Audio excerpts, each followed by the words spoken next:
Praise lord children. మనం ఇప్పుడు closing lesson కలిగి ఉన్న టైం మనం కలిగి ఉంటాము. ప్రార్థన చేసుకుందాం. ప్రేమగల మా పరలోక తండ్రి, కృపగల దేవా, మరోసారి మీ పాసనలో చేరి ప్రార్థించుకోవడానికి ఇచ్చిన సమయాన్ని బట్టి వందనాలు. మీ ప్రేమ చేత ప్రభా వెతికి రక్షించి మీ బిడ్డలుగా చేసుకున్నందుకు కూడా వందనాలు చెల్లిస్తున్నాం ప్రభా. మరి రెండో రోజు BBSలో కూడా తండ్రి మాకు సహాయం చేయండి. బక్సింగ్ గారి జీవిత చరిత్ర ప్రభా మరి మేము తండ్రి మరి ధ్యానిస్తుండగా ప్రభా మమ్మల్ని కూడా దేవుడు ఏర్పరచుకున్నాడని పిల్లలు అర్థం చేసుకోవడానికి ప్రభా ఈ సేవలో ముందుకు వెళ్ళగలటానికి బిడ్డలందరికీ తోడుగా ఉండండి. పిల్లలతో ఉండి నాతో కూడా ప్రభా మీరు ఉండమని ఈ సమయాన్ని మీ చేతులకు అప్పగించుకుంటూ ఏసేపు పెట్టుబెడుకొని ప్రార్థిస్తున్నాం తండ్రి. ఆమేన్. సరే, ఒక వాక్యం చదువుకుందాము. గలతీ 1:15 అయినను తల్లి గర్భమునందు పడినది మొదలుకొని నన్ను ప్రత్యేకపరిచి తన కృపచేత నన్ను పిలిచిన దేవుడు నేను అన్ని జనుల్లో తన కుమారుని ప్రకటింపవలనని. కాబట్టి తల్లి గర్భం నుండి పడినది మొదలుకొని బక్సింగ్ గారిని దేవుడు ఏర్పరచుకున్నాడన్న సంగతి మనం ఇక్కడ చూసాము. ఆయన్ని ఒక హిందువులుగా పుట్టారు, సిక్కు ఫ్యామిలీలో పెరిగారు. అయినా కూడా దేవుడు తన కోసము ఏర్పరచుకున్నాడు. వాళ్ళ చాలా కాలం అయిన తర్వాత వాళ్ళ నాన్న జవహర్లాల్ నెహ్రూ తర్వాత ఈశ్వరి లక్ష్మీబాయి వాళ్ళకి కుమారుడు జన్మించాడు. తర్వాత వాళ్ళు ఏం చేశారంటే గురునానక్ అంటే చాలా ఇష్టం కాబట్టి ఆయన్ని ప్రతిష్ఠించుకొని బక్సింగ్ గారు అని పేరు పెట్టి ఒక సిక్కుగా పెంచుతాము ఈ అబ్బాయిని అని అనుకున్నారు. చిన్నప్పటి నుంచి కూడా ఆయన ఎవరితో ఆడుకోకుండా చాలా జాగ్రత్తగా జీవిస్తూ ఉండేవాడు. సద్గురు ఎవరు అని ఆలోచిస్తూ ఉండేవాడు. ఎప్పుడు ఒక కల వస్తూ ఉండేది. ఒక కొండ శిఖరం మీద ఎక్కి తర్వాత ప్రయాస ఎక్కిన తర్వాత ఎవరో తోసేసినట్లు, తర్వాత రాళ్ళన్నీ గుచ్చుకుంటున్నాయి కానీ చివరికి ఒక మంచి పరుపుల మీద పడినట్లు ఆ కల వస్తూ ఉంది. తర్వాత ఆయనకి మెడిసిన్ చదువుకోవాలనిపించి ఆయన మళ్ళీ లండన్లో ఇక్కడ ఈ మిషన్ స్కూల్లో లాహోర్లో అక్కడికి వెళ్ళి చదువుకుంటా ఉన్నారు. అయితే క్రిస్టియన్స్ అంటే చాలా ద్వేషము. ఆయనకు ఒక బైబిల్ ఇవ్వబడినప్పుడు ఆ బైబిల్లో పేజీలన్నీ కూడా ఆయన చింపేశారు. దాని తర్వాత తండ్రిని ఏజెంట్స్ మోసం చేస్తున్నారని మెడిసిన్ బదులు ఇంజనీరింగ్ చదవాలనుకున్నారు. తర్వాత వాళ్ళ అమ్మ నాన్నతో మాట్లాడినప్పుడు వాళ్ళ నాన్నగారు ఒప్పుకుంటారు. అయితే వాళ్ళ అమ్మ ఒక కండిషన్ పెడుతుంది, నాకు ఒక ప్రామిస్ చేయాలి. ఏం ప్రామిస్ అమ్మా, ఏం చెప్పు, నేను చేస్తాను అంటే చెప్తాను. ఇదిగో మరి లండన్ వెళ్ళిన తర్వాత అదంతా యూరప్ కదా, అక్కడ అందరు కూడా మతం వదిలిపెట్టేసి వాళ్ళ మతం పుచ్చుకుంటారంట, క్రిస్టియన్స్ అయిపోతారంట. నాకు అలా చేయటం అస్సలకి ఇష్టం లేదు. నువ్వు నాకు ఏం ప్రామిస్ చేయాలంటే మన మతాన్నే అంటిపెట్టుకొని ఉంటాను, వేరే దేశం మతాన్ని నేను స్వీకరించను అని చెప్పాలి అనగానే బక్సింగ్ గారు అన్నారంట, మా అమ్మ నాకు అస్సలు క్రిస్టియన్స్ అంటే ఇష్టం లేదు, ఆ బైబిల్ అంటే ఇష్టం లేదు, నేనెందుకు ఆ మతాన్ని తీసుకుంటాను, నేను అస్సలకి తీసుకోను, నువ్వేమి దిగులు చేయకు అని చెప్పాడంట. తర్వాత వాళ్ళ నాన్నగారికి కూడా చెప్పాడంట, డాడీ నేను డబ్బులు చాలా జాగ్రత్తగా వాడుకుంటాను, నువ్వు డబ్బుల గురించి ఏం వరీ అవ్వద్దు అంటే, లేదు నాయన నువ్వు చదువుకుంటే నీకు ఎంత కావాలంటే డబ్బులు నేను అంత పంపిస్తానులే అని చెప్పారంట. చెప్పిన తర్వాత ఇప్పుడు ఏం చేయాలి, ఇంకా ప్రయాణానికి అందరు సిద్ధపడిపోయారు. ఇంకా వెళ్ళటానికి పర్మిషన్ దొరికింది కాబట్టి ఫస్ట్ పాస్పోర్ట్ కావాలి. ఇప్పుడు ఆ పాస్పోర్ట్ కావాలంటే ఆ రోజుల్లో ఇది ఇండిపెండెన్స్ రాకముందు కదా, 1928 ఆ ప్రాంతాల్లో వచ్చిందనమాట. అక్కడ అక్కడ వాళ్ళ క్యాపిటల్ ఢిల్లీలో కాకుండా ఎవ్రీ సమ్మర్లో సిమ్లా ఉంది కదా, హిమాలయ మౌంటైన్స్ దగ్గర హిమాచల్ ప్రదేశ్ సిమ్లా అని ఉంటుంది కదా, అక్కడ సమ్మర్లో అక్కడ వాళ్ళు ఉండేవాళ్ళు అనమాట. ఈ బ్రిటిషర్స్ ఎండకు తట్టుకోలేక. సరే, ఆ సిమ్లాలో అక్కడ ఉన్నప్పుడు అక్కడికి వెళ్ళాలి, అక్కడికి వెళ్ళి అప్లై చేయాలి. సరే అని చెప్పేసి అక్కడికి బయలుదేరుతాడు. అయితే ట్రైన్లో పోతేనేమో 6 hours పడుతుందంట. అయితే ట్యాక్సీ తీసుకుంటే 2 hours వెళ్ళిపోవచ్చు. అందుకని ఏమనుకుంటాడంటే ప్రొద్దున్న బయలుదేరి 2 hours ట్యాక్సీలోకి వెళ్ళిపోగలను కదా అనుకుంటాడు. కానీ ఒక్కడికే ట్యాక్సీ అంటే చాలా మనీ అవుతుంది కదా. అందుకని ఏం చేస్తారంటే ఎవరన్నా దొరికితే బాగుండు అని ఆ ట్యాక్సీ స్టాండ్లో వెయిట్ చేస్తూ ఉంటుంటే ఒక పెద్ద ఆయన వస్తారు, పెద్ద లావుగా ఉంటారు ఒక ఆయన. వాళ్ళ కుమారుడితో వచ్చి వాళ్ళు కూడా సిమ్లాకి వెళ్ళడానికి రెడీ అవుతూ ఉంటారు. అయ్యా కలిసి వెళ్దామా అంటే సరే అనుకొని వాళ్ళు ట్యాక్సీ మాట్లాడుకొని 2 hours వెళ్ళిపోవచ్చు అని వెళ్తూ ఉంటారు. సిమ్లా అంతా కూడా ఇలాగా ఘాట్ అనమాట, అంత కొండల మీద ఉంటుంది. ఆ కొండల్లో అది వెళ్ళేటప్పుడు ఇలాగ మలుపులు అది తిరిగినప్పుడల్లా కూడా ఆ పెద్ద ఆయన ఏం చేస్తా అంటే వామిట్ చేసేసుకొని కడుపు నొప్పి సిక్ అయిపోతాడనమాట ఆయన. అయితే భగత్ గారు ఆయనతో కైండ్గా మాట్లాడి, అయ్యో సార్ నీళ్ళు తాగుతారా అని కొంచెం హెల్ప్ చేయటం, అట్లా అంతా దారిలో వాళ్ళిద్దరు కూడా కొంచెము ఫ్రెండ్లీగా తయారవుతారు అనమాట. అప్పుడు ఆయన చెప్తాడు, అదేంటి ఎక్కడికి వెళ్తున్నావు అంటే, నేను పాస్పోర్ట్ కోసం అప్లై చేయడానికని వెళ్తున్నాను సిమ్లాకి, అక్కడ నేను లండన్కి వెళ్ళి అక్కడ చదువుకోవాలనుకుంటున్నాను అంటే, సరే నువ్వు సముద్రం మీద, అప్పుడు ఏరోప్లేన్స్ లేవన్నమాట, అందరు కూడా షిప్లో వెళ్ళేవాళ్ళు. షిప్లో కూడా ఇట్లాగే అవుతుంది అయ్యా, షిప్లో అలల మీద అట్లా వెళ్ళినప్పుడు చాలా వామిటింగ్స్ అవుతాయి, నువ్వు కూడా జాగ్రత్త అని అలా ఇద్దరు మాట్లాడుకుంటారు. సరే మాట్లాడుకున్న తర్వాత ఇంకా పాస్పోర్ట్ ఆఫీస్కి వెళ్తారు. వెళ్ళిపోయిన తర్వాత బై చెప్పుకొని వెళ్ళిపోయిన తర్వాత ఆ పాస్పోర్ట్ ఆఫీస్లో అక్కడ వెళ్ళిన తర్వాత అక్కడ ఒక ఆఫీసర్ ఉంటాడు. అక్కడ ఆఫీసర్ ఏం చేస్తారంటే, ఏం కావాలి అంటే పాస్పోర్ట్ కావాలంటే అప్లికేషన్ అవి తీసుకొని 1 month పడుతుంది అంటారు. అంటే 1 month ఎట్లా సార్, నేను వెళ్ళిపోవాలి, 1 weekలో వెళ్ళిపోవాలి, నాకు డేట్ అయిపోతుంది, అక్కడికి వెళ్ళి నేను అన్ని అరేంజ్మెంట్స్ చేసుకోవాలి, తర్వాత ప్రయాణం కూడా చాలా రోజులు పడుతుంది కదా, మరి ఎట్లాగా మీరు ఎట్లా హెల్ప్ చేస్తారా అంటే, ఎంత మ్యాక్సిమం హెల్ప్ చేస్తే కూడా మినిమం 2 weeks అయితే పడుతుంది. ఎందుకంటే పోలీస్ వెరిఫికేషన్ ఉంటుంది అనమాట. ఎవరన్నా పాస్పోర్ట్ కావాలంటే పోలీసు వాళ్ళు వచ్చి వీళ్ళు మంచోళ్ళ కాదా, ఎక్కడ ఉంటారు, ఇవన్నీ కూడా చూస్తారు. కాబట్టి మంచి సిఐడి ఆఫీసరు ఒక రిపోర్ట్ ఇస్తే కానీ నీకు ఇది మేము పంపించలేము, మినిమం 2 hours పడుతుంది అని చెప్తారనమాట. చెప్తే అరే ఎట్లాగా అని చెప్పేసి, మరి ఇక్కడ నేను ఏం చేయాలి, మళ్ళీ ఇంటికి వెళ్ళిపోవాలి, ఇంత దూరం నుంచి మళ్ళీ ఎట్లా వెళ్ళాలి అని చెప్పేసి మళ్ళీ రోడ్డు మీదకి వచ్చేస్తే, అక్కడ ఆయనతో పాటు ట్యాక్సీలో ప్రయాణం చేశారు కదా ఒక పెద్ద ఆయన కనపడ్డానంట. కనపడి ఏంటి అయిపోయిందా పని అంటే, లేదు సార్ నాకు అసలు దొరికేటట్లేదు, సిఐడి రిపోర్ట్ కావాలంట, సిఐడి ఎప్పుడు మా దగ్గరికి రావాలి, వాళ్ళు ఎప్పుడు రిపోర్ట్ ఇవ్వాలి, వెరిఫికేషన్ అవ్వాలి, తర్వాత వస్తుందంట, నేనమ్మ త్వరగా వెళ్ళాలనుకుంటున్నాను అంటే, ఆయన అన్నాడంట ఓకే నేను ఐ విల్ హెల్ప్ యూ అని చెప్పేసి, ఎవరో తెలియని ఆ పెద్ద ఆయన అనమాట. ఆయన వచ్చేసి అక్కడ సిఐడి ఆఫీసర్ కనుక్కొని ఆ సిఐడి ఆఫీసర్తో మాట్లాడాడంట. ఐ నో దిస్ పర్సన్, నాకు తెలుసు ఈయన, మీరు ఇచ్చేసేయండి వెంటనే పోలీస్ వెరిఫికేషన్ సర్టిఫికేట్, ఎందుకంటే నేను విట్నెస్ కావాలంటే సైన్ చేస్తాను, ఐఎమ్ రిటైర్డ్ కలెక్టర్ అని చెప్పాడంట. పెద్ద ఆఫీసర్ అనమాట, ఐఏఎస్ ఆఫీసరు. ఆయన ప్రయాణం చేసినప్పుడు అవేం చెప్పలేదు, కానీ ఎప్పుడైతే అవసరమైందో ఆయన చెప్పాడంట. చెప్పినప్పుడు ఇంకా భగత్ సింగ్ గారు చాలా సంతోషపడ్డారంట. ఇంత పెద్ద కలెక్టర్ వచ్చి చెప్తుంటే వాళ్ళు ఏం చేశారంటే అప్పటికప్పుడు ఇచ్చేసారంట. అప్పుడు ఇంకా కంప్యూటర్ ప్రింటింగ్స్ ఏం లేవన్నమాట, చేత్తోనే రాసి ఇచ్చేవాళ్ళు. అలాగా పాస్పోర్ట్ తయారు చేసి ఇచ్చేవాళ్ళు.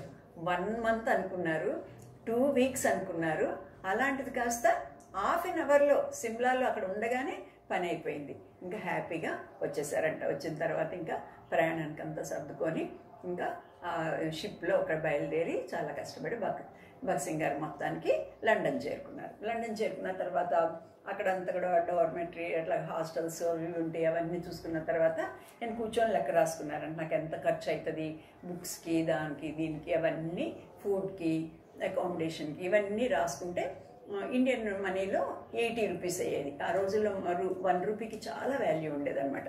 80 rupees అవుతుంది అనుకొని ఇంకా అప్పటికే వేరే దేశం వాళ్ళు, లండన్ వాళ్ళు, వాళ్ళందరూ కూడా ఉన్నారనమాట. వాళ్ళు కూడా ఫ్రెండ్స్ అయ్యారు. వాళ్ళకి చెప్పాడంటే 80 rupees అవుతాయి, నేను మా డాడీ ఇస్తానన్నారు, 80 rupees పంపిస్తాడు మా డాడీ నాకు అని చెప్తుంటే వాళ్ళు అన్నారంట, 80 rupees నీకేం సరిపోవు, నువ్వు అనుకుంటున్నావు కానీ నువ్వు 300 rupees రాయి, you have to save money, నీకెందుకో తర్వాత నీకు అర్థమవుతుంది, ఇప్పుడు 80 rupees అంటే తర్వాత మళ్ళీ ఎక్కువ పంపరు, మొదటి నుంచే 300 తెప్పించుకో అన్నారంట. ఎందుకులో వీళ్ళు మరి సీనియర్స్ అడ్వైజ్ ఇస్తున్నారని చెప్పేసి భగత్ సింగ్ గారు కూడా ఏం చేశారంట, వాళ్ళ డాడీకి అన్ని దొంగ లెక్కలు రాసేవాళ్ళంట. దొంగ లెక్కలు రాసేసి నాకు దానికి అంత ఖర్చు అయింది, ఇంత ఖర్చు అయిందని చివరిలో సిన్సియర్గా బిల్లు 295 rupees 96 paise అయింది అని చెప్పేసి అలాగంతా కూడా లెక్కలు రాసి పంపిస్తే, వాళ్ళ నాన్నగారు ప్రామిస్ చేశారు కదా చదువుకొని ఆయన నీకు ఎంతన్నా ఇస్తానని, వాళ్ళ నాన్నగారు పంపిస్తూ ఉండేవాళ్ళు. అయితే 80 rupees ఖర్చు పెట్టుకొని మిగతా డబ్బులు ఉన్నాయి కదా అవన్నీ కూడా సేవ్ చేసుకుంటా 3 monthsలోనే చాలా ఎక్కువ అమౌంట్ 1600 దాకా ఆయన సేవ్ చేసుకుంటారు. సేవ్ చేసుకున్న తర్వాత ఇక 3 months అయిపోయిన తర్వాత చుట్టోళ్ళందరినీ చూస్తున్నారు అనమాట. యూరోపియన్స్ చాలా స్టైలిష్గా ఉంటారు, ఒక హ్యాట్ పెట్టుకొని పెద్ద లాంగ్ కోట్ వేసుకొని నోట్లో సిగార్ కానీ ఏదన్నా అలా పెట్టుకొని సిగరెట్ తాక్కుంటా చాలా స్టైలిష్గా ఉంటారు అనమాట. వాళ్ళంతా చూసిన తర్వాత ఆయన వైపు చూసుకుంటాడు, నేనేమో గడ్డం పెట్టుకొని తల మీదేమో టర్బన్ పెట్టుకొని ఇట్లా ఉన్నాను కదా, అయినా మా రిలీజన్ గురునానక్ అంటే నాకు చాలా ఇష్టము, నేను దాన్నే ఫాలో అవుతాను, కానీ జుట్టు పెంచుకోవడంలో, హెయిర్ గ్రో చేసుకోవడంలో దానిలో ఏమి మీనింగ్లెస్. అది జుట్టు కట్ చేసుకున్నంత మాత్రాన నేను గురునానక్ శిష్యుని కాకుండా పోతానా అనుకొని ఆయన థింక్ ఏం చేశానంటే, ముందు ఈ జుట్టు, ఈ టర్బన్ మెల్లగా తీసేసేయాలని చెప్పేసి వాళ్ళ ఫ్రెండ్కి చెప్పాడంట. నాకు ఈ టర్బన్ తీసేసేయాలని ఉంది, నేను ఒక్కడనే ఇట్లా ఉన్నాను, అందుకని నువ్వేం చేస్తావంటే కొంచెం కొంచెం హెయిర్ కొంచెం అలాగ కట్ చేస్తూ ఉండు అలాగా నాకు అప్పుడు మెల్లగా ఒక రోజు నేను తీసేస్తాను, ఈ బియర్డ్ కూడా తీసేస్తాను అని చెప్పాడంట. సరే, ఫ్రెండ్ అంత సెల్ఫ్ సర్వీసింగ్ అనమాట. బార్బర్ అంతా కూడా బయటకు వెళ్తే బార్బర్ దగ్గర చాలా డబ్బులు అవుతాయి అని ఒకరికొకరు ఫ్రెండ్స్ కట్ చేసుకుంటారు. సరే, ఈ నా ఫ్రెండ్ నేను కట్ చేస్తాను అని చెప్పేసి ఆయన ఏం చేస్తాడంటే, కట్ చేయడానికి పోయి ఒకవైపు పూర్తిగా తీసేస్తాడు, ఒకవైపు ఏమో గడ్డిని ఎంత ఉంది, ఒకవైపు ఏమో కట్ చేసేస్తాడనమాట. ఆయనకి అర్థం కాలేదు ఎలా చేయాలో. కాబట్టి ఆయన అలా చేసేటప్పటికి ఆయన మిర్రర్ చూసుకుంటాడు, ఇదేంటి బాబు ఒకవైపు ఏమో గడ్డం లేదు, ఒకవైపు గడ్డం ఉంది, సరే మొత్తం తీసేసాయి అని చెప్పేసి మొత్తం గడ్డం అంతా కూడా తీసేస్తారు. తీసేసిన తర్వాత ఇప్పుడు భలే స్టైలిష్గా తయారవుతారనమాట. స్టైలిష్గా తయారయ్యి కోట్ వేసుకొని, సూట్ వేసుకొని, తర్వాత ఎప్పుడైతే గడ్డము టర్బను ఇట్లా ఉండేవాళ్ళు కదా, అలాగా టర్బన్తో ఇట్లా అంతా ఉండి ఎప్పుడైతే అది తీసేశారో ఇంకా ఆయనకి ఒకలాంటి ఫ్రీడమ్ వచ్చేసినట్లు అయిపోయిందనమాట. ఆయన నో మోర్ ఇండియన్. ఇక్కడ నేను యూరోప్లో ఉన్నాను, లండన్లో ఉండి నేను ఇంకా ఇండియన్ లాగా ఉంటే ఎట్లాగా, ఇక్కడ అందరు కూడా ఎంత స్టైలిష్గా ఉన్నారు, నేను కూడా నేర్చుకోవాలి అని చెప్పేసి మెల్లమెల్లగా దాచిపెట్టుకున్నాడు కదా డబ్బులు మంచిగా, దాన్ని అంతటికీ స్టైల్ కోసమని వాడుకోవటం మొదలేస్తాడు.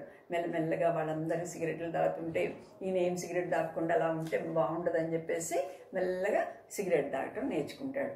తర్వాత వాళ్ళందరూ ఈవినింగ్స్ డ్రింక్ చేస్తూ ఉంటారు. చూసారా, యూరోపియన్స్, బ్రిటిషర్స్ వాళ్ళు క్రిస్టియన్సే అయినప్పటికీ కూడా నిజమైన రీతిలో జీవించట్లేదు. ఇవన్నీ కూడా తప్పుడు పనులు చేయకూడదు, కానీ వాళ్ళు ఏం చేస్తున్నారంటే అలాంటివన్నీ కూడా చేస్తూ ఉన్నారు. మామూలుగా మిగతా వాళ్ళకి ఏం ఇంప్రెషన్ కలుగుతుందో, ఓ క్రిస్టియన్స్ అంటే తాగుతారు, క్రిస్టియన్స్ అంటే అల్లరిగా ఉంటారు, అలాంటి ఇంప్రెషన్ కలుగుతుంది. తర్వాత మన దేవుని నామానికి చాలా అవమానం వస్తుంది. కాబట్టి పిల్లలు బాగా గుర్తుపెట్టుకోండి, మనం దేవుని కొరకు జీవించాలంటే మన ద్వారా దేవుడు మహింపరచబడాలి, అంతేగాని క్రిస్టియన్స్ ఇలా ఉంటారు అన్న పేరు అసలు మనకు రాకూడదు. దేవుని కూడా మనం అట్లాగా అవమానం పరచకూడదు. సరే, ఇలాగ స్టైలిష్గా తయారైన తర్వాత క్లబ్స్కి వెళ్ళటం కూడా నేర్చుకున్నారంట. క్లబ్స్కి వెళ్ళి అక్కడ ప్యాక్ ఆట ఆడటము అట్లా ఏమో ఉంటాయి కదా క్లబ్స్లో, తాగటము, తర్వాత డాన్సులు కూడా ఉంటాయంట. ఇంకా యూరోపియన్ స్టైల్లో కష్టపడి ఆ డాన్సులు నేర్చుకున్నాడంట. తర్వాత మనం ఇండియన్స్ అందరు కూడా చేత్తో మంచిగా అన్నం కలుపుకొని బాగా తింటూ ఉంటాం కదా, వాళ్ళందరూ కూడా స్పూన్స్తో లేకపోతే నైఫ్, ఫోర్క్ అవన్నీ పెట్టుకొని తింటూ ఉంటారు. ఈయన కూడా కష్టపడి అట్లా అలవాటు చేస్తున్నాడు. ఈ చేత్తో పట్టుకోవాలా, ఈ చేత్తో పట్టుకోవాలా, ఇట్లా పట్టుకోవాలా, ఎలా పట్టుకోవాలి, ఎలాగా స్టైల్ ఏంటి అని వాళ్ళని చూసి, ఇది చాలా కష్టం కదా, కొన్నిసార్లు ఇట్లా కోస్తూ ఉంటే ఆ దగ్గర వెళ్ళి వేరే వాళ్ళ ప్లేట్లలో కూడా పడుతూ ఉంటాయి. అట్లాగా అన్నీ అలవాటు చేసుకొని దీంతో వచ్చి పట్టుకోవడము, దీంతో తీసుకోవడము, తినటము, అట్లాగా యూరోపియన్ లాగే ఉండాలి నేను అని అట్లా అనుకుంటా ఉంటాడు. కొన్నిసార్లు యూరోపియన్స్ చూసినప్పుడు, ఈ లండన్ వాళ్ళని చూసినప్పుడు, అబ్బా నేను ఇండియన్ని, వాళ్ళకన్నా నేను తక్కువ వాడిని అని అనిపించేదంట. కొన్నిసార్లు ఇండియన్స్తో ఇంక వేరే వాళ్ళతో మాట్లాడేటప్పుడు, ఓ నేను ఇంత ఇంగ్లీష్ మాట్లాడుతున్నాను, నేను ఇంత చదువుకుంటున్నాను, నేను చాలా హై, వాళ్ళకన్నా కూడా నేను సుపీరియర్ అనిపించేది అనమాట. అలాగా ఆయనకు కొన్నిసార్లు ఇన్ఫీరియర్గా, కొన్నిసార్లు సుపీరియర్గా ఆయనకి, అంటే నేను కొన్నిసార్లు గొప్పవాడినని, కొన్నిసార్లు తక్కువ వాడినని ఇంప్రెషన్స్తో ఆయన అలా ఉంటాడు. అయితే ఆయన అల్టిమేట్ గోల్ ఏంటంటే అగ్రికల్చరల్ ఇంజనీరింగ్ చదవాలని. ఎందుకంటే అక్కడ అంతా కూడా ఇరిగేషన్ అవన్నీ జరుగుతూ ఉన్నాయి కదా, వాళ్ళ డాడీకి హెల్ప్ చేయొచ్చని. ఇప్పుడు అక్కడికి వెళ్ళిన తర్వాత ముందు మెకానికల్ సీట్ దొరుకుతుంది అనమాట. ముందు మెకానికల్ ఇంజనీరింగ్ చదువుతూ ఉంటారు. చదివిన తర్వాత నెక్స్ట్ కోర్సు అది తీసుకుందాం, దానికి ఆఫ్ చేద్దామని ప్లాన్ చేసుకుంటూ ఉంటారు. సరే, ఈ 2 years గడిచిపోయినాయి చదువులో. ఈ 2 yearsలో తను ఇండియన్ అని, లేకపోతే అక్కడ నేను అంత కష్టపడి ఇక్కడ నేను చదువుకోవటానికి వచ్చాను, మా అమ్మకు ప్రామిస్ చేశాను, ఇవన్నీ కూడా మర్చిపోయారు. అన్నీ కూడా మెల్లమెల్లగా ఒక్కొక్కసారి ఏమవుతుందంటే, ఒక్కొక్క బ్యాడ్ హ్యాబిట్ మనలో వచ్చే కొద్దీ మంచి అన్నీ మెల్లమెల్లగా వెళ్ళిపోతూ ఉంటాయి. ఒక చిన్న బ్యాడ్ హ్యాబిట్ లోపలికి వస్తే చాలు, మనల్ని అది కంప్లీట్గా మనల్ని కంట్రోల్లో తీసుకొని మనల్ని పాడు చేసేస్తుంది అనమాట. ఈయనకు కూడా అలాగా అయిపోయిందంట. ఇప్పుడు ఎంత నిష్టగల గురునానక్ శిష్యుల్లాగా, ఆ సద్గురు ఎక్కడున్నావు, నాకు సద్గురు నాకు కనపడు అని ప్రేయర్ చేసుకొని అరిచిన ఆయన ఇప్పుడు ఎట్లా తయారాడంటే చాలా స్టైలిష్గా అట్లా అయ్యాడంట. ఒక 2 years అయిన తర్వాత ఏమేమి సాధించాను నేను ఇక్కడికి వచ్చి అని భగత్ సింగ్ గారు అనుకుంటే ఆయనకి అనిపించిందంట, thank you, I'm very sorry, excuse me, ఇలాంటి మాటలు మాట్లాడుతూనే నేను నేర్చుకున్నాను. తర్వాత స్టైల్గా ఉండటం నేర్చుకున్నాను. అమ్మోళ్ళని మోసం చేసి బాగా డబ్బులు తెచ్చుకోవటము నేను నేర్చుకున్నాను అన్న సంగతి ఆయనకి అర్థమైందంట. అర్థమైన తర్వాత ఇంకా ఆ లండన్లో ఉండగా ఈ 3 months హాలిడేస్ వచ్చినాయి అంట వాళ్ళకి. స్ప్రింగ్ అని, ఈ ఫాల్ అని, అలాగా మధ్య మధ్యలో వెకేషన్ ఉంటుందన్నమాట. బాగా వింటర్ ఉన్నప్పుడు కానీ అట్లా 3 months గ్యాప్ వస్తే చాలామంది ప్లాన్ చేసుకుంటున్నారంట. ఈ 3 monthsలో ఏం చేద్దాము అంటే కొందరు ప్యారిస్కి వెళ్దాము, యూరోప్ అంతా కూడా ట్రిప్కి వెళ్దాము, ఆ సైట్ సీయింగ్ పోదాము, అట్లా అంతగా అనుకుంటా ఉన్నారంట. ఈయన కూడా ఎక్కడికి వెళ్ళాలా, 3 months ఫ్రెండ్స్ అందరు కూడా హాస్టల్ ఖాళీ చేస్తారు కదా, ఇప్పుడు నేను ఎక్కడికి వెళ్ళాలా అని ఆయన థింక్ చేసుకుంటా ఉన్నారనమాట. థింక్ చేస్తూ ఉన్నప్పుడు ఓ రోజు కాలేజ్కి వచ్చి నోటీస్ బోర్డు అలా చదువుతూ ఉన్నప్పుడు ఆ నోటీస్ బోర్డులో ఒకటి కనపడిందంట. Why don't you spend your holidays in Canada అని ఉందంట. దాని మీద కెనడాలో ఎందుకు నీ హాలిడేస్ నువ్వు స్పెండ్ చేయకూడదు అని ఉందంట. ఏంటిది కెనడా అంటున్నారు, చదువుదాం ఏంటో అని ఆ బోర్డు మీద పెట్టి నోటీస్ బోర్డు మీద ఆ నోటీస్ అంతా కూడా చదివితే దానిలో ఏమని ఉందంటే అక్కడ కొంతమంది స్టూడెంట్స్ కలిసి ఒక గ్రూప్గా ఫామ్ అయిపోయి వాళ్ళందరూ కూడా కలిసి కెనడాకి వెళ్తున్నారు. ఎందుకంటే అది కోతల టైం అనమాట, పంటలన్నీ కూడా ఈ హార్వెస్టింగ్ టైం. ఆ హార్వెస్టింగ్కి వాళ్ళకి చాలామంది కూలీలాగా కావాలి, వర్కర్స్ కావాలన్నమాట, లేబరర్స్. ఆ లేబరర్స్కి స్టూడెంట్స్ ఏం చేస్తారంటే ఫారిన్ కంట్రీస్లో పని చేయడం ఏం తప్పు కాదు, ఏం నామోషి కాదు. ఇక్కడ మనం చిన్న పని ఏదైనా చేయాలంటే నేను 10th చదివాను, నేను అలాంటి పని చేయాలా, నేను డిగ్రీ చదివాను, ఈ పని చేయాలా అని మనం ఫీల్ అవుతాం. కానీ వాళ్ళు అసలు చాలా ఎలాంటి పని కూడా అనమాట, పెద్ద పెద్ద వాళ్ళు కూడా వాళ్ళ పనులు వాళ్ళే చేసుకుంటారు. తర్వాత ఇంకా 12 years నుంచి మమ్మీ డాడీ మీద డిపెండ్ అవ్వరు. వాళ్ళ ఎర్నింగ్ వాళ్ళు కష్టపడి ఈవినింగ్స్ వేరే వాళ్ళ ఇల్లు లాన్ మోవింగ్ చేస్తూ ఉంటారు, లేకపోతేనేమో బేబీ సిట్టింగ్ చేస్తారు గర్ల్స్ అయితే, అలాగే సిక్ విజిటింగ్, సిక్ కేరింగ్ అంతా చేసి డబ్బులు సంపాదించుకొని దాంతో చదువుకుంటారు అనమాట. మంచి హ్యాబిట్స్ ఉంటాయి వాళ్ళకి ఆ విషయంలో. కాబట్టి వాళ్ళందరూ కూడా అక్కడ లేబరర్స్ లాగా కెనడా వెళ్ళిపోయి అక్కడంతా కూడా హార్వెస్టింగ్లో హెల్ప్ చేస్తున్నారంట. అప్పుడు కొంచెం డబ్బులు కూడా వస్తాయి నెక్స్ట్ అని చెప్పేసి అందరూ బయలుదేరుతూ ఉంటే ఈయన అంటున్నాడంట, కెనడాకి వెళ్తే చాలా మంచిది, అక్కడ ఇంకా ఏదైనా మంచి మంచి యూనివర్సిటీస్ ఉంటే, నేను ఎలాగో అగ్రికల్చర్ ఇది ఇంజనీరింగ్ చేయాలనుకుంటున్నాను కదా, I can continue my studies over there అనుకొని ఏం చేశాడంటే వెంటనే అక్కడ ఎవరో ఇన్ఛార్జ్ ఉంటే వాళ్ళకి వెళ్ళి పేరు ఇచ్చాడండి. పేరు ఇచ్చిన తర్వాత అక్కడ వాళ్ళు పేరు తీసుకున్న తర్వాత చివరికి మళ్ళీ ఆ పాస్పోర్ట్లు, వీసాలు అవన్నీ కూడా ఇచ్చి పేపర్ వర్క్ అంతా పూర్తయిన తర్వాత టికెట్కి కూడా పే చేసిన తర్వాత ఆ టికెట్ ఇస్తా ఆ ఇన్ఛార్జ్ ఆయన ఒక మాట చెప్పాడంట, ఇదిగో చూడు సింగ్, మిస్టర్ సింగ్, నువ్వు ఇండియా నుంచి వచ్చావు కదా, ఇప్పుడు ఇక్కడ యూరోప్లో లండన్లో మీకు ఇండియాకి కొంచెం సంబంధాలు ఉన్నాయి, బ్రిటిషర్స్ మిమ్మల్ని రూల్ చేస్తున్నారు కాబట్టి మీరెవరో తెలుసు, కాబట్టి మిమ్మల్ని ఇక్కడ అందరు కూడా నమ్ముతారు, తర్వాత మీకు రూమ్స్ ఇస్తున్నారు, అవన్నీ మీరు కూడా హాస్టల్స్లో ఉంటున్నారు.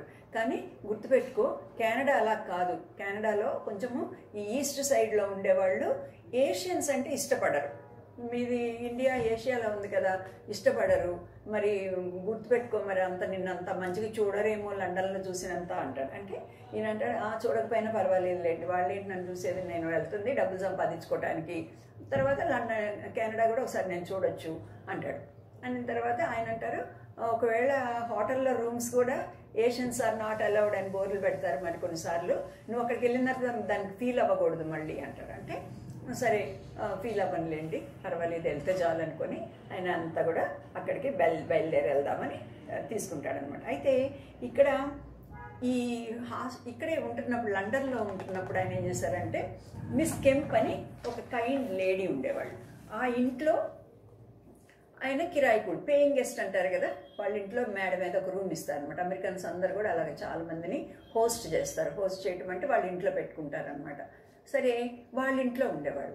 ఇంట్లో తర్వాత భగత్ సింగ్ గారు మేడ మీద రూమ్లో ఉండేవాడు. ఈయన ఏం చేసేవాడంటే, ఇప్పుడు యూరోపియన్ స్టైల్లో ఉన్నాడు కదా ఆయన, లండన్ ఆయన లాగా, ఇప్పుడు అందుకని ఏం చేశాడంటే ఆ టెన్నిస్ ఆడటానికి అలాగా సండేస్ హాలిడే ఉంటుంది కదా, మార్నింగ్ వెళ్ళిపోయి మధ్యాహ్నం లంచ్ టైంకి అలా వస్తూ ఉండేవాళ్ళని. వస్తూ ఉంటుంటే ఒకరోజు మొదట్లోనే వస్తూ ఉన్నప్పుడు ఇంట్లోంచి మంచిగా మ్యూజిక్ వినిపిస్తుంది అనమాట. ఏంట్రా అని తలుపుల వాళ్ళ లోపలికి వచ్చినప్పుడు చూస్తే అక్కడ ఈ మిస్ కెంప్ అనమాట, ఒక ఓల్డ్ లేడీ, ఆవిడొక్కళ్ళే ఉంటారు. పియానో మీద మంచి క్రిస్మస్ సాంగ్స్ లాంటివి, లేకపోతేనేమో ఈ కోరస్లు, హిమ్స్ అవి పాడుతూ వాయిస్తూ ఉంటారు అనమాట. పాడుతూ ఉంటుంటే ఈయనకి అసలు ఏం అర్థం కాదు. క్రిస్టియన్ సాంగ్ అంటే కూడా ఏం ఐడియా లేదు కాబట్టి మంచి మంచి పాటలైనా కూడా ఆయనకేం అర్థం కాలేదు. కానీ ఆవిడ చక్కగా పాడుతూ ఉంటుంటే ఈయనకి సంతోషం కలిగితే అక్కడికి వెళ్ళి తలుపు దగ్గర నిలబడగానే ఆమె చూసి ఓ mister Singh come on in, come and sit అని ఆమె తీసుకెళ్ళి లోపలికి కూర్చోపెట్టిన తర్వాత ఆయనకి హాట్ కోక్ అలా ఇచ్చి తర్వాత మాట్లాడి do you like this music అని అడిగితే yes very well, it's very nice అంటాడు అనమాట. అన్నీ కూడా ఇట్లాగా థ్యాంక్ యూ అనటం అన్నీ నేర్చుకున్నాడు కదా, వెరీ నైస్ అని చెప్పడం అలా నేర్చుకున్నాడు. కానీ అలాగే చెప్తా ఉన్నాడు. అప్పటి నుంచి ఆవిడ ఏం చేసిందంటే, ఆమె కూడా క్రిస్టియన్, మంచి గుడ్ క్రిస్టియన్. సువార్త ఎలా చెప్పాలో తెలియదు, కానీ ఆవిడ మంచి కైండ్నెస్ చూపించడం ద్వారా, కైండ్ డీడ్స్ చేయడం ద్వారా ఈయన్ని ఒక మనసులో క్రిస్టియన్స్ అంటే నీకు తెలిసిన క్రిస్టియన్స్ కాదు, క్రిస్టియన్స్ అంటే సిగర్లన్నీ పెట్టుకొని తాక్కుంటా తిరుగుతూ ఉంటారు, హార్డ్గా ఉంటారు, అలాంటి వాళ్ళు కాదు. క్రిస్టియన్స్ అంటే మాలాగా ఉంటారు అన్న సంగతి ఆవిడ చెప్తా ఉంటుంది. ఇప్పుడు ఈయన చాలా ఆశ్చర్యపోతారు, ఓ బ్రిటిషర్స్లో కూడా ఇలాంటి వాళ్ళు ఉన్నారా అని. తర్వాత వాషింగ్ మిషన్లోనే ఉతుకుతారనమాట బట్టలన్నీ. ఈయన బట్టలన్నీ కూడా లాండ్రీ అన్నీ చేసి ఇచ్చేదంట. ఐరన్ బాక్స్ లేదు ఈయన దగ్గరికి, బాక్సింగ్ దగ్గర ఐరన్ చేసి పెట్టేదంట. చాలా బాగా చూసుకునేదంట. తర్వాత రోజు ఈయన ఏ టైంకి వస్తాడో కనుక్కొని ఆ టైంకి తలుపు కొంచెం తీసిపెట్టి ఆయన వస్తుంటేనే లోపలికి రమ్మనిపించేదంట. తర్వాత ఆయనకి ఏమన్నా తినటానికి బ్రేక్ఫాస్ట్ అలా ఫిక్స్ చేసి ఏదైనా బ్రెడ్ అండ్ జామ్ కానీ అలాంటివి పెట్టడము, అట్లంతా కూడా చాలా కైండ్గా చూసుకుండేది. కాబట్టి ఆయనకి క్రిస్టియన్స్ అంటే ఇష్టం లేదు, బైబిల్ అంటే ఇష్టం లేదు, బ్రిటిషర్స్ అంటే ఇష్టం లేదు. కానీ ఓ ఇలాంటి వాళ్ళు కూడా ఉన్నారా అని చెప్పేసి ఆయన అనుకుంటా ఉండేవాళ్ళు అనమాట. సరే ఒక రోజు వచ్చింది. ఇంకా ఆ రోజు అందరు కలిసి స్టూడెంట్స్, మిగతా వాళ్ళు అందరు కలిసి ఎవరు wanted to go to Canada వాళ్ళు బయలుదేరి ఇంకా షిప్ ఎక్కారు. అది చాలా పెద్ద షిప్ అనమాట. సరే అక్కడ పైన కింద తిరుగుతా నేను కూడా చాలా పాష్, లేకపోతే నేను చాలా అన్నీ నాకు తెలుసు, నాకు ఇక్కడ మేనర్స్ అన్నీ తెలుసు. మన మేనరిజమ్స్ వేరుగుంటాయి, వాళ్ళ మేనరిజమ్స్ వేరుగుంటాయి కదా, ఐ నో ఎవ్రీథింగ్ అన్నట్లు ఆయన అక్కడ తాగే చోటుకి వెళ్ళి అక్కడ తాగటము, డాన్సింగ్ రూమ్కి వెళ్ళేసి అక్కడ డాన్స్ చేయడము, అట్లా అంతా కూడా ఈ స్పూన్స్తో ఫోర్క్స్తో తినటం అవన్నీ చేస్తూ ఉంటారు. అలాగా షిప్ అంతా కూడా తిరుగుతూ ఉంటుంటే ఆయన మధ్యలో ఒక చోట మళ్ళీ నోటీస్ కనపడుతుంది. దానిలో ఏంటంటే Sunday worship starts at 9 AM అని రాసి ఉంటుంది అనమాట. సండే వర్షిప్ 9 గంటలకి ప్రొద్దున్న ఆరాధన ఉంటుంది అని. సరే అందరూ వెళుతున్నారు. ఇప్పుడేమో నాకు ఇండియన్ అంటే ఐఎమ్ నాట్, అసలు అలాగా ఏదో అట్లా ఉండను, నేను అన్ని ఆర్థోడాక్స్ కాదు, నేను అన్ని కూడా యాక్సెప్ట్ చేస్తాను అని చెప్పుకునేవాడు కదా. ఇప్పుడు అప్పుడు అందరూ చర్చ్కి వెళ్తే కూర్చుంటుంటే ఈయనొక్కడే అలా ఉంటే బాగుండదు కదా అని చెప్పేసి మరి మిగతా వాళ్ళు ఏమనుకుంటారో, మొత్తం ఖాళీ అయిపోయింది, అందరు వెళ్ళి వర్షిప్లో కూర్చుంటున్నారు, నేను కూడా కూర్చుంటానులే అనుకొని ఫర్ ద ఫస్ట్ టైం ఒక క్రిస్టియన్ ఒక కాంగ్రిగేషన్లో, లేకపోతే ఒక వర్షిప్ సర్వీస్లో, లేకపోతే ప్రేయర్ సర్వీస్లో ఆయన వెళ్ళారంటే. వెళ్ళిన తర్వాత వరుసగా బెంచెస్ లాగా అట్లా వేసున్నాయి. అయిన తర్వాత లాస్ట్ బెంచ్లో మధ్యలో ఒక కార్నర్లో ఎక్కడో పెట్టుకొని అక్కడ కూర్చున్నారండి. కూర్చొని అక్కడ అంతా కూడా ప్రేయర్ జరుగుతూ ఉంది. ప్రేయర్ జరుగుతున్నప్పుడు వాళ్ళు అందరు లేచి నిలబడేవాడంట. అందరు ఆమెనంటే ఆమెనంటావు. పాస్టర్ గారు చెప్తా ఉంటుంటే వీళ్ళు రిపీట్ చేయాలన్నమాట. అలాగా రిపీట్ చేస్తాను, గాడ్ బీ విత్ యూ అంటే గాడ్ బీ విత్ యూ. అట్లాగా వాళ్ళు ఏమంటే పక్కన చూడటము, ఈయన కూడా నాకు కూడా వచ్చులే ఇవన్నీ కూడా అన్నట్లు ఆయన అలాగా లేచి నిలబడతాం, కూర్చోవటము, అట్లాంటివన్నీ కూడా చేస్తూ ఉన్నారంట. తర్వాత ఆయన వాక్యం చెప్తున్నారు. పాటలప్పుడు ఏదో మ్యూజిక్ ఉంది కదా అని కొంచెం ఆ మ్యూజిక్ విన్నారు. తర్వాత ఇంకా సర్మన్ చెప్తున్నారు అనమాట. సర్మన్ అంటే దేవుని వాక్యాన్ని చెప్తా ఉన్నారు. మంచి వాక్యం చెప్తున్నారే కానీ ఇంకా అది స్టార్ట్ అవ్వగానే నిద్రపోయారంట. ఇప్పుడు ఎవరైనా నిద్రపోతున్నారా? అందరు లేవాలి, చక్కగా కూర్చొని వినాలి. సరే కూర్చొని నిద్రపోయారంట. నిద్రపోయిన తర్వాత మళ్ళీ పాట రాగానే సడన్గా బల్లి కళ్ళు తెరిచి లేచి కూర్చొని, సరే అందరు ఏం చేస్తున్నారంటే అందరు కూర్చున్నారు. సరే విన్న తర్వాత చివరిలో prayer let's all Neel down అన్నాడంట ఆయన. అనగానే అందరూ మోకరించాలి అనేటప్పటికి ఈయన నీల్ డౌనా ఏంటిది అనేటి చూస్తే అందరు బెంచ్ మీద కూర్చున్న వాళ్ళు కాస్త లేచి పక్కనే అక్కడే మోకరిస్తూ ఉన్నారనమాట. ఇంకా ఈయనకి చాలా ఎంబరాసింగ్ ఉందంట. అటు ఇటు అందరు మోకరిస్తున్నారు, ముసలోళ్ళు కూడా మోకరిస్తున్నారు, పిల్లలు అందరూ మోకరించి ఇట్లాగా పెట్టుకొని ప్రేయర్ చేస్తూ ఉన్నారు.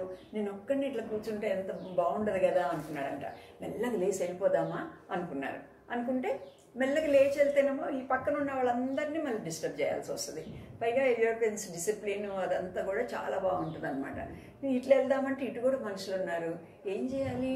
నేనేమో యంగ్ మ్యాన్ అయ్యి ఇట్లా కూర్చుంటే ఏం బాగాలేదు అనుకొని ఏం చేస్తానంటే సరే ఐ విల్ ఆల్సో యాక్ట్ అనుకున్నానంట. అనుకొని ఏం చేశాడంటే అట్లా మోకరించడానికి అని చెప్పేసి అలాగా మోకరించాడు. ఎప్పుడైతే దేవుని మందిరంలో దేవుని ప్రెజెన్స్లో, అది చర్చ్ కాకపోయినా కూడా దేవుని బిడ్డలు ఎక్కడ ఏసై చెప్పాడు కదా, where 2 or 3 gathered in my name I will be there అని. 2-3 నా నామమున ప్రార్థన చేస్తే నేను అక్కడ ఉంటా అన్నారు కదా. దేవుని ప్రెజెన్స్ ఉందన్నమాట అక్కడ.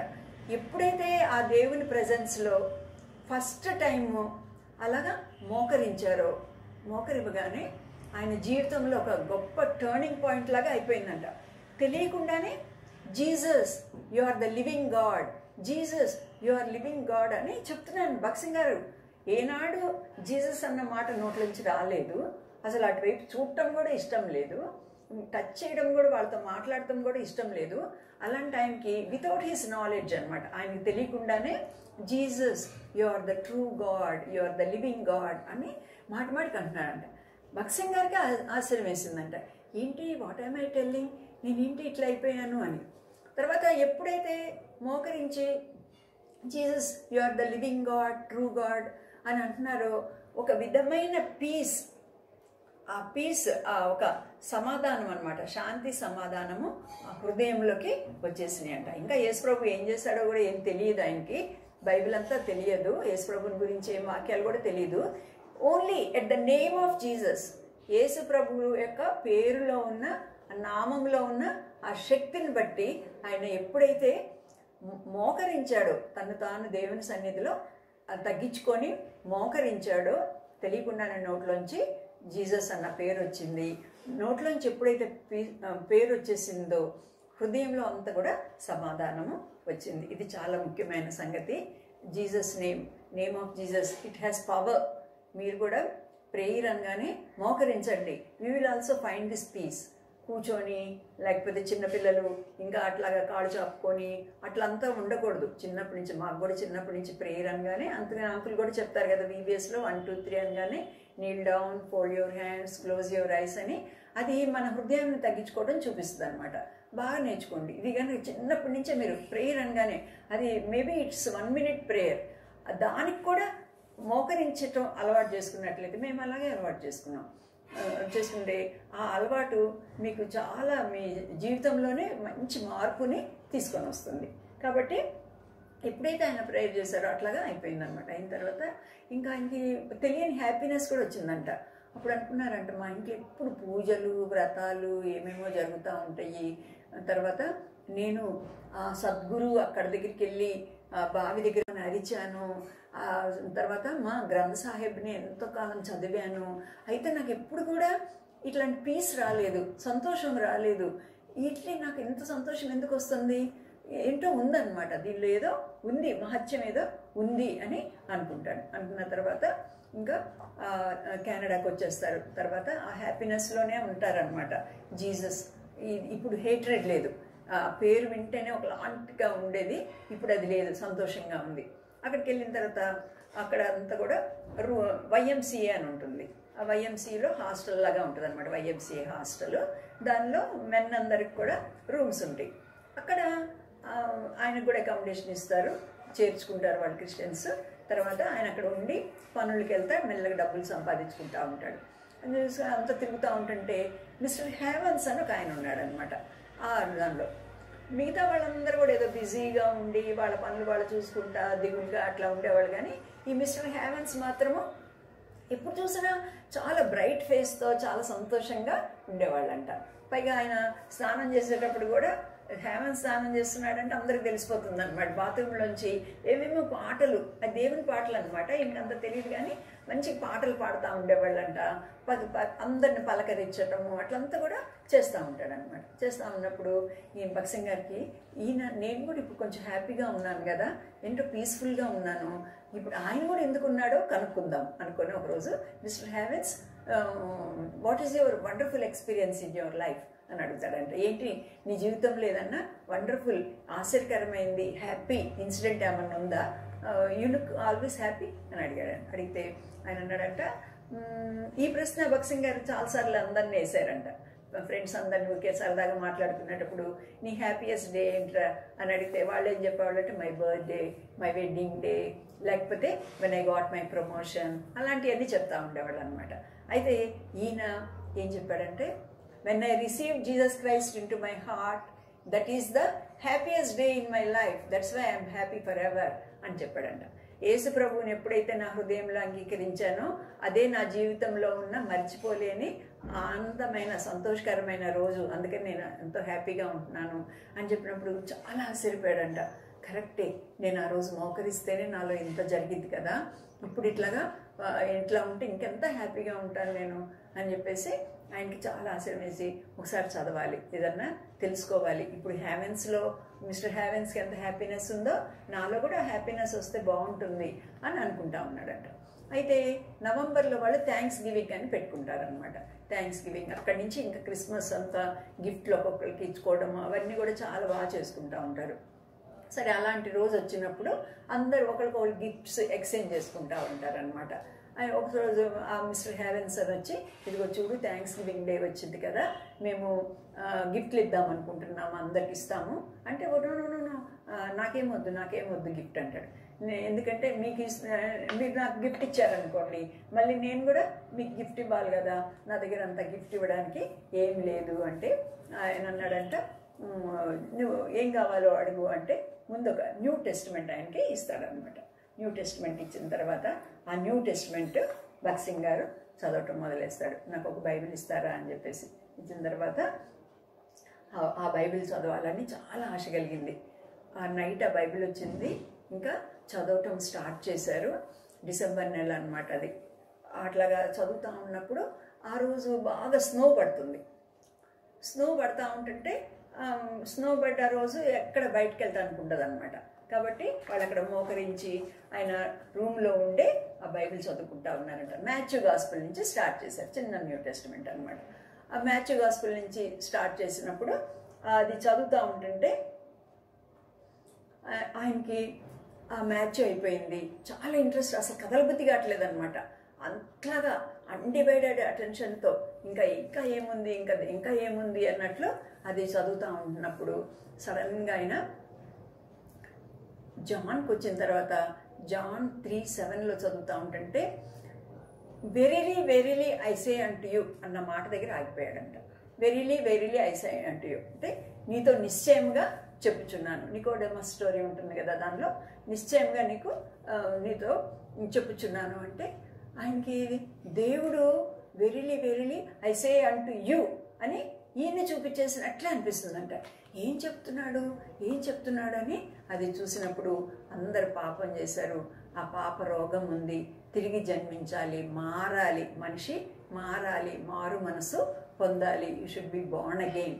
కాబట్టి భక్సింగ్ గారికి ఆ వచనం అంటే చాలా ఇష్టం. ఎప్పుడు ఆ బోర్న్ అగైన్ ఎక్స్పీరియన్స్ గురించే చెప్తూ ఉంటారు. కాబట్టి ఆ మాట ఆకర్షించిందంట.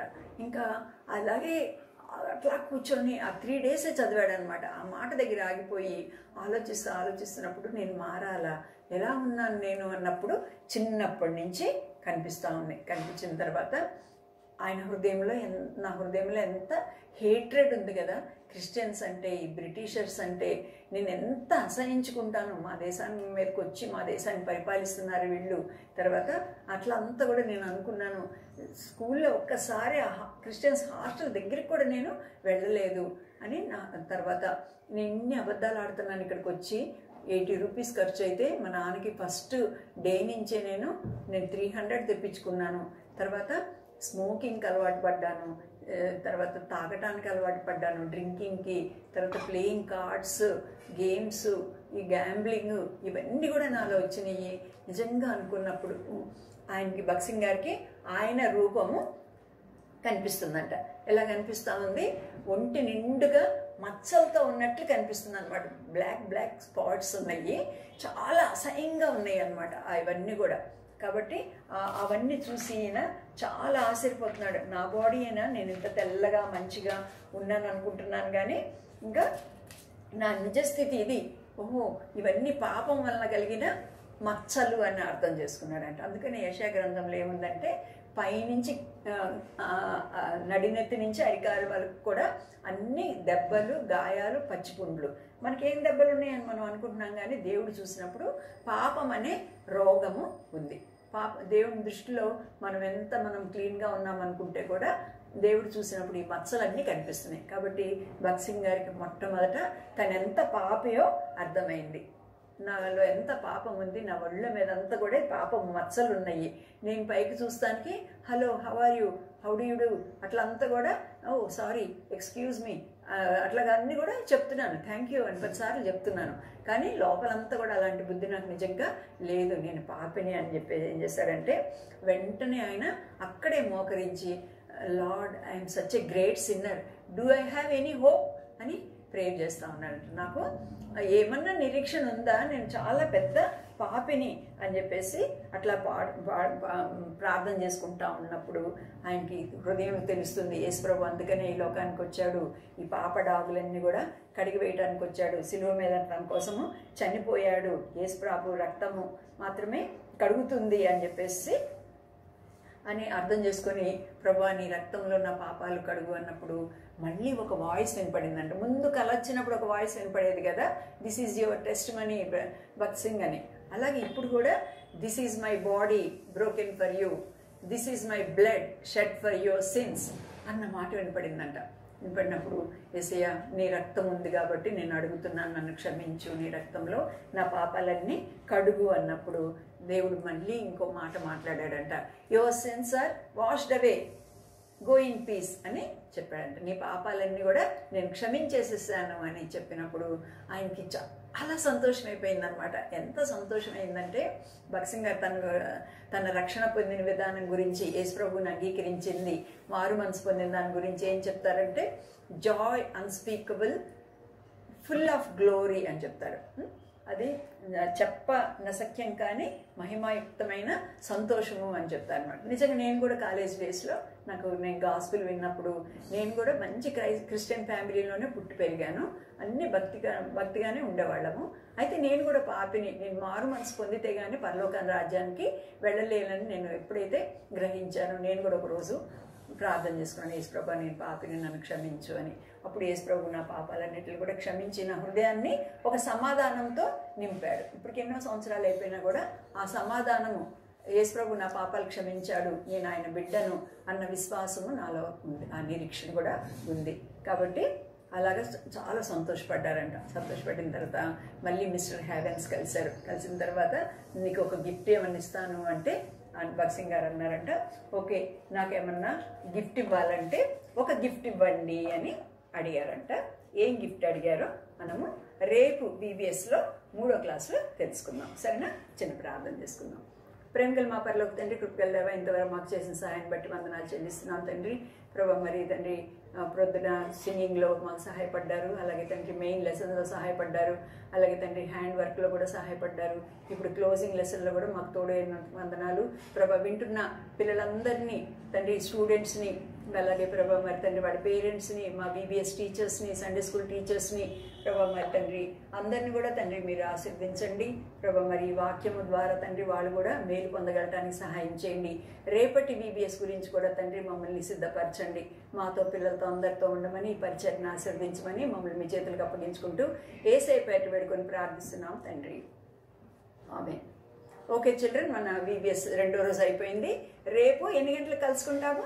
రేపు 10 గంటలకి కలుసుకుంటాము. చక్కగా ఆడుతూ పాడుతూ రావాలి. సరేనా? Okay, bye bye.